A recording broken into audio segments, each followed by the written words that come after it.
How are you doing, people? Round 2 from the London Chess Classics. Did not disappoint neither. We keep the same wonderful ratio, 3 wins and just 2 draws. And all the games today were very, very tough. I chose the one Anand against Vachier because it's not every day that we see the Frenchman losing in his favorite Najdorf. In fact, he is the greatest specialist at the moment in the Najdorf. And it's kind of surprise when we see him on the receiving end. But the world champion, former world champion Anand, has prepared himself in a very good way, and he chose the fashionable line with the h3. After e5, knight b3, bishop e6, he chose a relatively rare line with f4. Most of the people playing here the move bishop e3. For example, one recent game here of Mamedov against Karyakin went like that, and Karyakin got very good position with the typical move d5. Something similar happened in this game as well. After f4, knight b7, g4, and rook c8. According to the computers, rook c8, to my database at least, is a novelty, and before that the move b5 has been seen, in particular in the game Hizmatulin against Duda from the European Championship in Yerevan 2014. In that game, Duda got very good position after bishop g2, knight b6, g5, and f5, and then bishop c4, and on knight a5, he played rook c8, and on queen d2, b4. So he managed kind of to defend this d5 square in a very good way.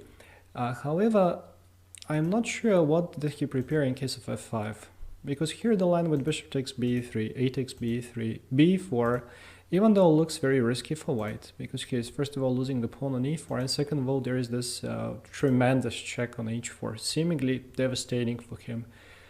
The reality is that after king to e2, it is black who is suffering, because on knight g3, white simply goes king d1, and if he captures on h1, there will be knight c7 check, and white has decisive attack. You can check it for yourselves. So rook c8 is probably the right thing to do in this situation. However, it seems like that the Frenchman probably forgot his analysis. By the way, besides the move bishop b3, bishop c4 here wouldn't be a great move. Wouldn't be a great choice for black, because after bishop c4 and queen e2 or even queen d3, white is going to play g5 with the tempo, and after that he's going to get the d5 square, which is very, very good for him. This is clear edge for white, and people are just avoiding to play this in the Najdorf. Any Najdorf player hates this position. So bishop b3 was more or less forced. eb3, and here Vachier played the move d5. Which is, I would say, a practical decision. Obviously, he couldn't remember the lines, and after that he said that probably they run after rook takes c3, which is a very typical sacrifice of the exchange in the Sicilian, not only in the Najdorf, but you see it in pretty much every single Sicilian. After bc3, black is taking a pawn on e4 for the exchange, h4 is more or less forced, and queen b6, queen to f3. People have briefly discussed this position after d5, probably it's critical for the line.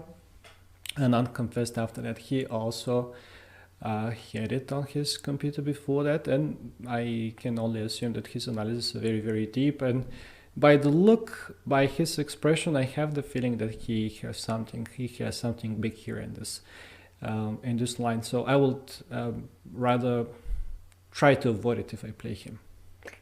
Just make sure you don't play it against Anand too. Anyway, so d5 was played, and after e takes d5, bishop b4, and bishop g2, Anand felt like this position is very good for him, because if black wants to take the pawn on d5 later, he will do it, yes, but he will have to put a lot of efforts into doing this. First of all, also there is a problem with his e4 pawn, and the time that black is spending is going to cost him something, and this is exactly what happened in the game. Even though Vachier played very, very strong chess here, very strong defense. He played knight c5 on king b1, rook d8. That's an important move, because the immediate bishop c3 is not giving him a chance to regain the pawn on d5. So first of all, he's putting more pressure on the d5 pawn. Now he's threatening to capture in a good moment. Anand played a rook e1, very logical move, just bringing the rook into the action and targeting the pawn on e4. As he explained, in most of the lines he wants to chase away the knight and capture the pawn, and he doesn't want to be badly pinned on the e file, so he wants to have some overprotection, just just up front. And Vachier found this very, very strong idea e5, and probably the only chance for him to get some counterplay. Here, the former world champion did not mention the move knight e4. I have the feeling that this was the most accurate way for him to keep the advantage, because after knight e4, bishop e4, and rook e8, it seems like this is very dangerous pin, but this is where the rook on e1 is quite handy actually for Anand.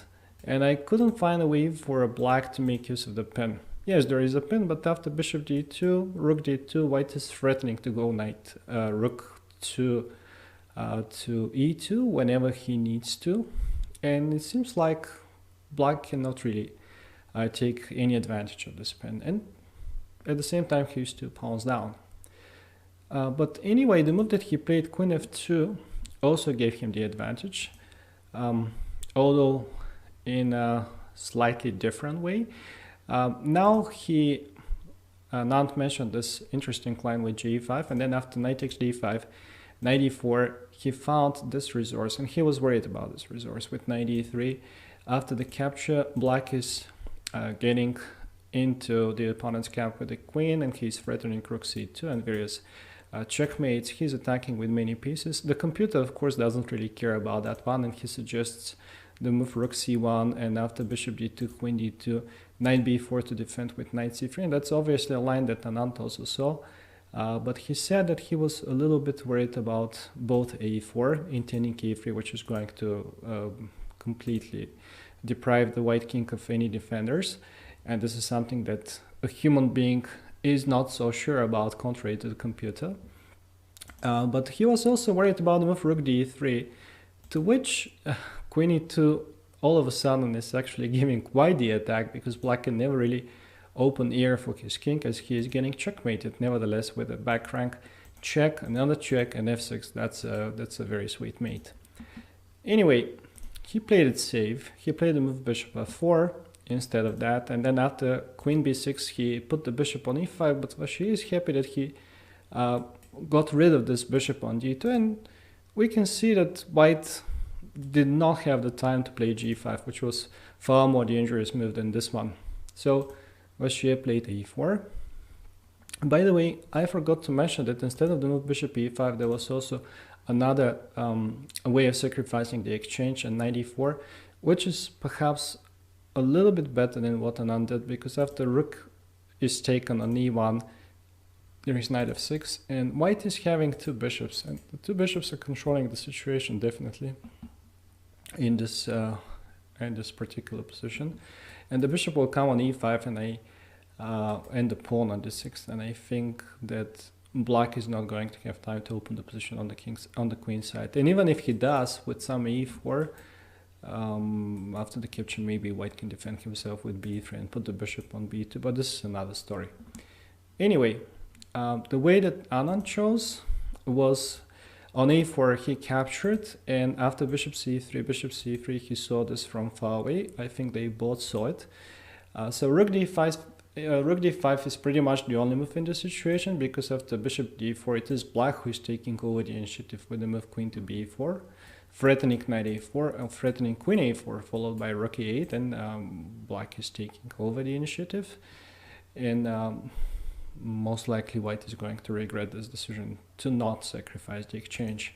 Well, after rook d5, and bishop e4, Anand was very happy with the position, and indeed he has 2 pawns for the exchange, and he has the bishop pair. On the top of that, after queen b5, he is training the queens with queen e2, and any endgame is clearly better for him, even though he is losing the bishop pair.